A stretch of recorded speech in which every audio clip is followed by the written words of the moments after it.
ముస్లింలు మేమందరం ఒక్కటే అని ఏది కనిపిస్తుంది? ఎక్కడ కనిపిస్తుంది? మరి అసదుద్దీన్ ఓవైసీ గారి స్టేట్మెంట్, ఒక్క స్టేట్మెంట్ కూడా కనిపిస్తలేదు. అదే విధంగా కొంతమంది కమ్యూనిస్టులు, కాంగ్రెస్ లో ఉత్తరప్రదేశ్ లో జరిగినటువంటి సంఘటనలు ఏవైతున్నాయో ఆ సంఘటనలకు ఇక్కడ నుంచి బస్సులు వేసుకొని పోయి మరి అక్కడ సంఘీభావం తెలిపారు. కానీ మరి ఈ సంఘటన ఎందుకు కనిపిస్తలేదు? ఈ సంఘటనలో ఎందుకు కనీసం ఒక స్టేట్మెంట్, కనీసం ఒక ట్వీట్ కూడా ఎందుకు చేస్తలేరు? కమ్యూనిస్ట్ సంఘాలు అయితే పూర్తిగా మేము దళితుల కోసం నిలబడతామంటాయి. ఈ రోజు చనిపోయినటువంటి సోదరుడు తరుణ్ దళితుడు కాదా అని మేము సూటిగా ప్రశ్నిస్తున్నాం. కోవాబన్ కోసం ఎంత తల్లాడినరే? కోవాబన్ కోసం కోవాబన్ లో జరిగింది ఏముంది? వాస్తవాన్ని మేము ప్రశ్నిస్తున్నాం. కోవాబన్ లో జరిగినటువంటి సంఘటన చాలా చిన్న సంఘటన. ఆ సంఘటనకి ఇంతగానో ఉపెత్తన స్పందించిండ్రే. మరి ఇక్కడ కోవాబన్ కన్నా ఒక దళితుడి ప్రాణం చిన్నదైపోయిందా?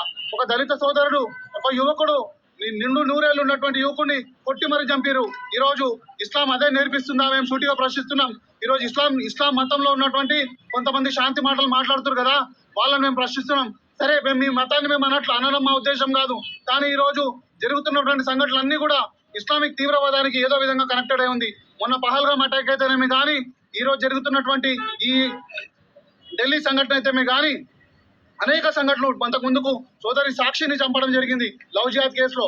మొన్నటికి మొన్న హైదరాబాద్ లో కనీసం 10 సంఘటనలు జరిగినాయి.